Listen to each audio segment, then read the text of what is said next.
신앙사경회를 위한 특별 새벽 기도회 마지막 날입니다. 그동안 추운 날씨 속에서도 새벽 이른 시간에 나와서 말씀을 사모하며 함께 하신 우리 모든 교우들께 감사를 드리고요.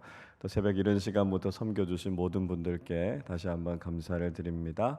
오늘 이 시간에도 말씀하시는 하나님의 은혜가 충만하시기를 주님의 이름으로 축원합니다. 제가 미국에서 유학할 때 이 선교적 교회라고 하는 주제를 가지고 종종 세미나도 하고 스터디도 하고 이런 일들을 했었습니다. 이 교회가 어떻게 하면 좀 선교적이 될 수 있을까라고 하는 고민들을 가지고 함께 이야기도 나누고 또 토론도 하고 이렇게 했었습니다. 아마 앞으로 여러분이 선교적 교회라고 하는 이야기들을 종종 듣게 되실 겁니다. 이 단어를 잘 기억해 두시는 게 좋으실 것 같아요. 이 선교적 교회라고 하는 말은 교회가 어떻게 하면 본질을 회복할 수 있을까라고 하는 이야기인데요. 교회는 기본적으로 선교적인 공동체가 되어야 한다라고 하는 것이고요. 그것을 가장 중요한 사명으로 생각해야 된다. 이 정도로 이해하시면 좋을 것 같습니다. 저희가 모여서 이 선교적 교회라고 하는 주제를 가지고 같이 토론을 하는데 그 모임에 참석하셨던 부산의 대학생 선교단체 대표인 목사님 한 분이 계셨습니다. 이 대학생 선교단체들이 열정이 대단하지 않습니까? 요즘은 대학생 선교단체들이 좀 많이 위축되기는 했습니다만 그래도 선교단체들이 같이 모여서 복음 전하고 막 열정적으로 예배하고 하는 일들이 참 대단하다 그런 생각이 듭니다. 그런데 그 목사님 말씀은 요즘 들어서는요, 이 대학생들 선교가 활발하게 잘 일어나기보다는 오히려 역현상이 일어나고 있다는 거예요. 그래서 대학생 선교단체에 참여하고 있는 학생들도 점점 이 선교단체에서 이탈하고 신앙을 떠나는 일들이 종종 일어나더라라고 하는 거죠. 그 예로 2010년 연초에 캠퍼스 선교사로 한 200명 정도를 각 학교로 다 파송을 했다고 합니다. 그래서 1년 동안 캠퍼스 현장에서 학생들을 전도하고 그래서 연말이 되면 그 전도의 열매들을 가지고 함께 하나님 앞에 예배하고 감사하고 이제 이런 시간들을 갖게 된 거죠. 한 사람에 한 명 정도씩만 전도하면 400명이 연말에는 돌아오지 않겠나 그런 기대를 갖고 있었다는 거죠. 그런데 연말에 아주 충격적인 결과를 얻게 됐다는 것입니다. 그렇게 200명의 캠퍼스 선교사를 파송했는데요. 정작 돌아온 사람은 40명밖에 없었다는 거예요. 아니 200명을 파송했으면 한 사람씩 전도하지는 못하더라도요. 그 200명은 돌아와야 되잖아요. 그런데 오히려 그들 중에 상당히 많은 숫자가 믿음을 떠나버렸고 세상에 휩쓸려 가버리고 오히려 세상에 동화돼 버렸다라고 하는 것이죠. 나가서 복음을 전하고 사람들을 변화시키기는커녕 오히려 그 학생들조차도 캠퍼스 선교사들조차도 오히려 세상에 다 휩쓸려서 동화돼 버리는 현상을 보면서 이 목사님이 자신의 사역에 대해서 굉장히 큰 회의감을 느꼈다는 거예요. 그래서 뭔가 지금 내 사역에 문제가 있구나 돌파구를 찾기 위해서 플러신학교로 유학을 오게 됐다 그런 말씀하셨습니다. 여러분이 이 이야기 들으시면서 어떤 생각이 드십니까? 저는요, 목회하는 목회자로서 사실 굉장히 심각함을 느끼게 됐습니다. 왜냐하면 이게 대학생들만의 문제가 아니고요. 이게 오늘날 신앙생활을 하고 있는 많은 그리스도인들에게 놓여 있는 현실이기 때문에 그렇습니다. 지난 3년 동안 우리가 코로나 상황을 경험하면서 정말 많은 그리스도인들이 교회를 떠나고 말았습니다. 이렇게 생각했어요. 믿음이 약한 사람들, 초신자들, 그냥 교회를 예배만 드리고 봉사하지 않는 사람들이 교회를 떠나겠지 이렇게 생각했습니다. 그러나 그렇지 않았어요. 교회에서 열심히 봉사하시는 분들, 때로는 항존 직분자들, 중직자들의 자녀들, 나름대로 신앙생활 열심히 한다고 하는 분들 중에서도 교회를 떠나고 신앙을 떠난 분들이 적지 않았습니다. 코로나 상황 시작되면서 교회 현장에서 예배 드릴 수 없었을 때요. 온라인을 통해서라도 하나님 앞에 예배 드려야만 살 수 있다고 우리가 몸부림을 쳤었습니다. 시간이 1년, 2년 지나면서 어느새 온라인 예배는 익숙해져 버렸고요. 이제는 현장의 모든 일들이 다 재개됐지만 현장에 나오지 않는 분들이 생기게 됐습니다. 이제 현장이 재개되고 여러 가지 사역들이 진행이 되면 열심히 참여해야지 이렇게 마음 먹었던 분들도 어느샌가 신앙이 나태해져 버려서 참여하지 못하고 교회 공동체를 점점 멀리하고 있는 그런 모습들을 보이고 있습니다. 예배에 열심을 내지 못하니까요, 양육을 받는 일이나 교회의 사역도 점점 뒷전이 되고 말았습니다. 예배를 드리는 모습이 이런 상황이 되다 보니까요, 어느새 불신자들과 별로 다를 바 없는 상황 속에 빠져 있는 분들이 적지 않다라고 하는 모습을 보면서 참 안타까운 마음을 많이 갖게 됐습니다. 이런 상황 속에서 저희 목회실에서도 아주 중요한 결정 한 가지를 내렸습니다. 그 뭐냐면 이제 더 이상은 우리가 예배 시간 지나서는 예배 영상 전체를 온라인에 올리지 않기로 했습니다. 예배 드릴 때 실시간으로 저희가 온라인 영상을 중계하기는 하겠지만 예배 드리고 난 이후에는 더 이상 예배 전체 영상 올리지 않기로 했습니다. 아마 시간을 놓쳐서 예배를 드리지 못하시는 분들이 간혹 생기실 수 있겠다. 또 피치 못할 상황으로 예배 드리지 못하는 소수의 분들이 있으실 수 있겠다.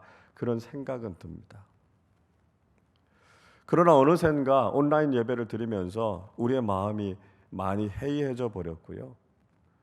예배 시간을 놓치고 난 이후에도 다시 보기로 또 예배 드리면 되지 않겠나 그렇게 생각하고 하나님 앞에 예배하는 일을 우선순위에서 밀려나 버린 그런 경우들이 생기게 되는 모습을 보면서 안 되겠다는 생각이 들었어요. 그래서 가급적이면 현장에 나오셔서 정말 그럴 수 없는 상황이 되면 실시간으로라도 하나님 앞에 그 시간을 놓치지 않고 예배드리도록 우리 교우들을 좀 이끌어 드리는 것이 필요하겠다, 그런 생각이 들었습니다. 앞으로 교회 내에서 특별 행사들, 또 세미나나 특강 같은 것들도 더 이상 온라인으로 중계하지 않습니다. 반드시 현장에 나오셔서 함께 참여하셔야만 그 세미나, 그 특강에 참여하실 수 있도록 그렇게 할 계획입니다.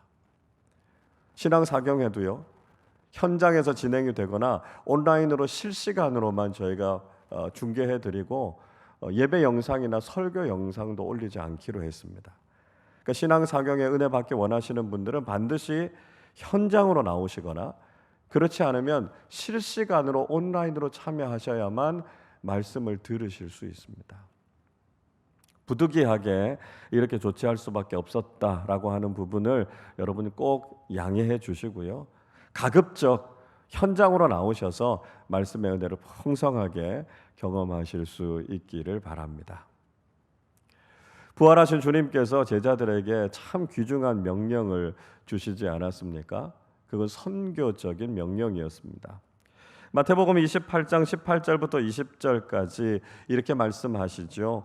예수께서 나와 말씀하여 이르시되 하늘과 땅의 모든 권세를 내게 주셨으니 그러므로 너희는 가서 모든 민족을 제자로 삼아 아버지와 아들과 성령의 이름으로 세례를 베풀고 내가 너희에게 분부한 모든 것을 가르쳐 지키게 하라. 볼지어다 내가 세상 끝날까지 너희와 항상 함께 있으리라 하시니라 말씀하고 있습니다. 예수님께서는 제자들을 땅 끝까지 가는, 그래서 모든 민족으로 제자 삼는 귀한 사명을 맡겨주시겠다라고 말씀하셨죠. 우리가 이 사명을 가리켜서 지상명령이라고 이야기합니다. 지극히 존귀한, 지극히 높은 우리 주님의 명령이고 부탁이다라고 하는 것이죠.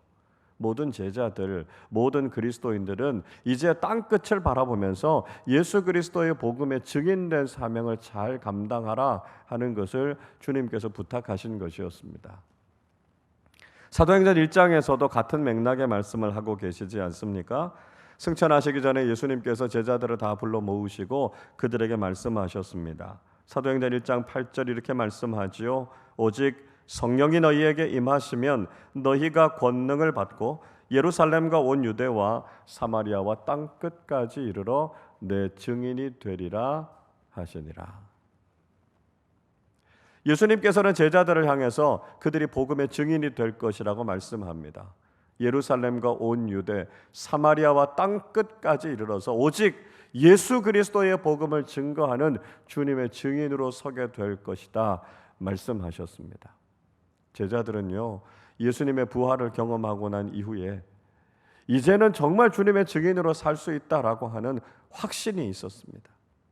끝날까지 함께 하시겠다라고 하는 예수님의 약속의 말씀, 그리고 자신들의 슬픔과 절망을 기쁨과 소망으로 바꾸어 놓으신 부활의 능력을 경험한 그들이 이제 다시는 실패하지 않고 복음의 증인으로 살 수 있을 것이다 라고 하는 분명한 확신이 있었습니다. 그래서 이제는 주님 보내시는 곳이라면 어디든지 가서 주님의 복음을 힘있게 증거할 수 있는 주님의 제자로서 증인으로서 살아갈 수 있다라고 하는 확신을 가졌던 것이죠.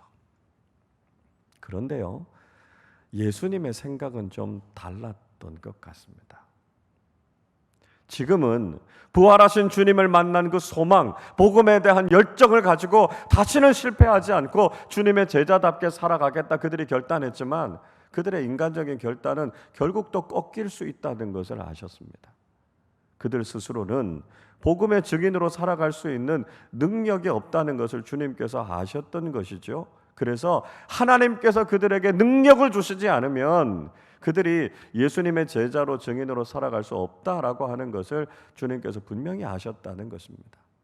앞에서 말씀드렸던 200명의 캠퍼스 선교사들이 나가서 사람들에게 생명의 복음을 전하고 그들을 주님 앞으로 돌아오게 하는 것이 아니라 오히려 세상에 동화돼 버리고 세상에 휩쓸려 가버릴 수 있는 그런 연약함이 있다라고 하는 것을 예수님께서 알고 계셨다라고 하는 것이죠. 사도 바울이 노년의 디모데에게 그런 이야기를 하지 않았습니까? 디모데후서 4장 10절에서 이렇게 말씀합니다. 데마는 이 세상을 사랑하여 나를 버리고 데살로니가로 갔고 그레스게는 갈라디아로 디도는 달마디아로 갔고 이렇게 이야기합니다.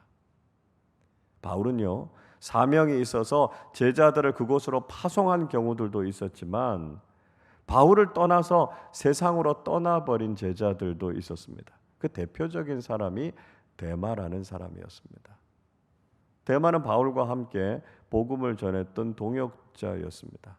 그랬던 데마가 세상을 사랑해서 바울의 전도팀에서 이탈하게 됐고요. 결국은 복음을 등지고 세상으로 떠나버리고 말았습니다.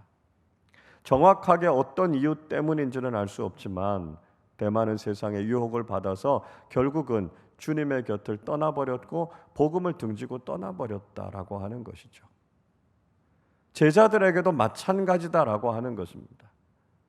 지금은 복음의 증인으로서 살아갈 수 있는 열정과 확신이 있었지만 그들이 또 생명의 위협을 경험하게 되고 세상의 유혹 앞에 놓이게 되면 그들은 또 연약해지고 실패할 수밖에 없는 사람들이다라고 하는 걸 주님께서 아셨던 것이죠. 그래서 예수님께서 승천하시기 전에 아주 중요한 부탁 한 가지를 하시지 않습니까? 사도행전 1장 4절에서 이렇게 말씀합니다. 사도와 함께 모이사 그들에게 분부하여 이르시되 예루살렘을 떠나지 말고 내게서 들은 바 아버지께서 약속하신 것을 기다리라. 예수님께서는 제자들에게 예루살렘을 떠나지 말고 그들에게 약속하신 것, 하나님께서 주실 것을 기다리라 이렇게 말씀하고 있습니다. 예수님께서 이렇게 감람산에 많은 제자들을 모은 것처럼 그들이 함께 모여 있으라는 것이지요. 그리고 하나님께서 약속하신 성령의 충만함을 받을 수 있도록 모여 기다리라 말씀하고 있습니다. 주님의 이름으로 함께 모일 때 주님의 성령이 그들 가운데 임하게 될 것이고요. 성령의 능력으로 이제 그들은 힘있게 복음을 증거할 수 있는 사람들이 될 수 있을 것이다 말씀하셨습니다. 흩어지기 전에요. 땅끝으로 가서 복음을 전하기 전에 먼저 모여서 하나님께서 주시는 은혜와 성령의 충만함을 경험할 때 그들은 사명자로서의 삶을 살아갈 수 있을 것이다 말씀하셨습니다. 히브리서 10장 25절에서도 좀처럼 모이지 않는 오늘날의 세태 속에서 우리 그리스도인들이 어떻게 살아야 할 것인가를 우리에게 말씀해 주고 있습니다. 모이기를 패하는 어떤 사람들의 습관과 같이 하지 말고 오직 권하여 그날이 가까움을 볼수록 더욱 그리하자 말씀하고 있습니다. 오늘날 사람들이 도무지 모이지 않으려고 한다는 것이죠. 하나님의 은혜 앞으로, 말씀 앞으로 사람들이 모이지 않는다는 것입니다. 이런 상황 속에서도 우리가 모이기를 힘써서 모일 때 우리 가운데 주시는 하나님의 놀라운 은혜를 경험할 것을 말씀하고 있죠. 예수님의 제자들은 그 말씀에 순종했습니다. 그리고 그들은 함께 모여서 하나님 앞에서 기도하기 시작합니다. 오늘 본문 1절을 보십시오. 오순절 날이 이미 이름에 그들이 다 같이 한 곳에 모였더니 말씀하고 있습니다. 주님께서 부탁하신 것처럼 그들은 마가의 다락방에 함께 모였습니다. 그리고 하나님께서 약속하신 그것을 기다리며 성령 충만함을 입기를 위해서 함께 기도했던 것을 볼 수 있습니다. 중요한 것은요, 함께 모였다는 것입니다.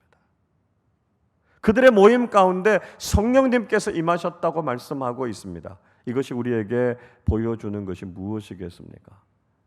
성령님께서는 공동체적으로 임하신다는 것을 말씀하고 있습니다. 거룩한 모임 가운데 하나님의 영이 임하게 되는 것이고요, 모여서 하나님 앞에 기도할 때 하나님의 은혜가 임하게 된다는 것을 우리에게 이야기해 주고 있습니다. 우리가 힘을 다해서 믿음으로 모일 때 바로 그 현장 속에 성령님의 역사가 나타나게 되는 것이고요, 하나님의 풍성한 은혜가 임하게 된다는 것이죠. 여러분, 우리는 모이기를 힘써야 합니다. 좀처럼 모이지 않으려고 하는 이 상황, 이 시대 속에서도 우리는 하나님의 은혜 앞으로, 하나님께서 우리에게 들려주시는 말씀 앞으로 성령의 능력을 경험하기 위해서 모이기를 힘써야 한다는 것이죠. 하나님 앞에서 함께 모일 때 주님께서 약속하신 놀라운 은혜가 우리의 삶에 임하게 될 줄로 믿습니다. 아무리 바쁘고 힘들다고 할지라도, 모이기 어려운 상황이 돼 있다 할지라도 우리가 결단하고 주님 앞에 나와서 모일 때 하나님께서 우리에게 주시는 놀라운 은혜가 풍성하게 경험될 줄로 믿습니다. 자, 그렇게 모였던 초대교회 성도들이 어떤 영적인 체험을 하게 됐을까요? 그들은 급하고 강한 바람 같은 성령의 역사를 경험하게 됐습니다. 2절을 보십시오. 호련히 하늘로부터 급하고 강한 바람 같은 소리가 있어 그들이 앉은 온 집에 가득하며 말씀합니다. 그들은 급하고 강한 바람 같은 성령님을 경험했습니다. 바람은 눈에 보이지 않지만 느껴지죠. 강한 바람이 불면요, 우리의 삶이 완전히 뒤흔들릴 정도로 엄청난 힘과 능력이 나타납니다. 우리가 최근에도 태풍을 경험하지 않았습니까? 태풍으로 인해서 우리의 삶의 자리가 다 뒤흔들리는 것 경험하지 않았습니까? 성령의 역사가 바로 그렇게 우리에게 임한다는 것입니다. 급하고 바람 같은 성령의 역사가 우리의 삶에 임하면 우리의 삶이 완전히 변화된다는 것이죠. 그래서 그렇게 강한 성령님의 능력을 우리의 삶 속에서 경험해야 된다는 것입니다. 중요한 것은 그들이 모인 곳에 바로 이런 성령의 역사가 임했다는 것이죠. 우리가 하나님의 은혜를 기대하고 모일 때 바로 그곳에 성령께서 우리와 함께 하신다는 것입니다. 또 불과 같은 성령의 역사가 임했다 말씀하고 있지요. 3절을 보십시오. 마치 불의 혀처럼 갈라지는 것들이 그들에게 보여 각 사람 위에 하나씩 임하여 있더니 말씀합니다. 불과 같은 성령의 역사가 나타났습니다. 불의 혀와 같은 것들이 각 사람 위에 임하여 있는 것이 보였다 말씀하고 있습니다. 불 같은 성령의 역사는요, 능력과 열정을 이야기합니다. 잃어버렸던 하나님을 향한 열정, 신앙에 대한 열정을 회복하게 하시겠다는 것이죠. 어느새 냉랭해져 버린 우리의 가슴이 성령님의 불로 다시 타오르게 된다는 것입니다. 그래서 그 열정을 가지고 모이기를 힘쓰게 되고요, 그 열정을 가지고 주님이 기뻐하시는 일을 하게 되고요, 그 열정을 가지고 우리가 복음을 증거하는 일을 하게 된다는 것이죠. 우리가 함께 모여서 주님께서 우리에게 주시는 이 놀라운 신앙의 열정을 회복해야 된다 하는 것을 말씀하고 있습니다. 우리에게 이렇게 성령 충만함을 주시는 목적이 무엇일까요? 왜 우리에게 모여서 성령 충만함을 경험하라 말씀하시는 것일까요? 자, 우리 4절 말씀을 같이 한 번 더 읽어보겠습니다. 그들이 다 성령의 충만함을 받고 성령이 말하게 하심을 따라 다른 언어들로 말하기를 시작하니라. 마가의 다락방에 모인 120명의 성도들이 다 성령의 충만함을 받았습니다. 그리고 성령님께서 말하게 하는 것을 따라서 그들이 방언을 말했다 이야기하고 있습니다. 성령의 은사인 방언의 은사가 나타나게 된 것이지요. 여기에서 나타나는 방언의 은사는 고린도전서에서 이야기하는 방언의 은사와는 다른 은사입니다. 고린도전서에 나타나는 방언의 은사는 천국의 언어로서의 방언을 이야기하는 것이고요. 여기 이 사도행전에서 이야기하는 방언의 은사는 다른 나라 말로 말하는 은사, 즉 외국어 방언을 이야기하고 있습니다. 그러니까 사도들이요, 세계 곳곳에서 모여온 사람들을 향해서 그들의 출신지 언어로 복음을 전하게 됐다라고 하는 것입니다. 그들에게 성령 충만함을 주신 목적이 뭐지요? 그들의 입술을 열어서 예수 그리스도의 생명의 복음을 전하게 하시기 위함이었습니다. 여러분, 왜 성령 충만함을 받기를 원하십니까? 왜 성령의 은사가 우리에게 임하기를 원하십니까? 내가 잘되고 성공하기 위해서요? 아니요. 우리는 그런 목적을 가지고 성령 충만함을 구해도 성령의 은사와 능력이 우리에게 임하지 않을 것입니다. 우리가 성령 충만함을 구하는 목적은 하나입니다. 주님의 일을 하기 위해서죠. 복음을 증거하고 주님께서 원하시는 주님의 마음에 합당한 일을 하기 위해서 성령의 능력과 은혜를 구할 때 하나님께서 우리에게 풍성한 성령의 역사를 허락해 주신다는 것이죠. 땅끝까지 이르러 예수 그리스도의 생명의 복음을 전하고자 하는 그 열정, 그 사명을 가지고 함께 모일 때 하나님께서는 오늘도 우리에게 성령 충만함과 말씀의 은혜를 허락해 주실 줄로 믿습니다. 우리는 지난 3일간 하나님 앞에 모이라 라고 하는 주제를 가지고 특별 새벽 기도회를 함께 가졌습니다. 여러분, 모이는 것이 중요합니다. 모이기를 패하는 오늘날의 상황 속에서도 우리 그리스도인들이 하나님 앞에 모이기를 힘쓸 때 그 모인 거룩한 공동체 위에 하나님께서는 은혜를 부어주시고 능력을 허락해 주신다라고 하는 것을 경험하게 된다는 것이죠. 그래서 우리가 힘을 다해서 모이는 사람들이 되어야 합니다. 여러 가지 힘들고 바쁜 상황들이 생길 수 있습니다. 경제적인 어려움들, 코로나의 상황들, 삶이 바쁘다는 이유들, 여러 가지 이유들을 들 수 있지만 그 모든 이유들을 뛰어넘어서 우리가 하나님 앞에 모이기를 힘쓸 때 하나님께서 우리에게 풍성하고 놀라운 은혜를 허락해 주실 줄로 믿습니다. 하나님께서 우리의 삶의 문제를 해결해 주시고 말씀을 통해 응답해 주시고 살아계신 하나님께서 오늘도 우리의 삶을 아름답게 이끌어 가시는 것을 경험하게 하실 줄로 믿습니다. 그 놀라운 은혜를 경험하기 위해서 우리는 먼저 모여야 합니다.